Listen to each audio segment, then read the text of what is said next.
শিমুল গাছের ঘন ছায়ায় আশ্রয় নিলেও তাদের হৃৎপিণ্ডের দ্রুত কম্পন যেন চারপাশের নীরবতাকে ভেদ করে যাচ্ছিল। তারা দম বন্ধ করে বসে আছে, যাতে পিশাচটা যেন তাদের খুঁজে না পায়।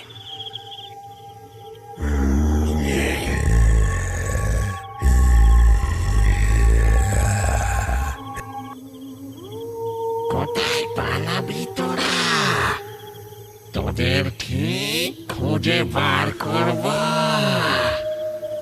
আর আর তারপর সারা রাত ধরে চিবিয়ে চিবিয়ে খাবো।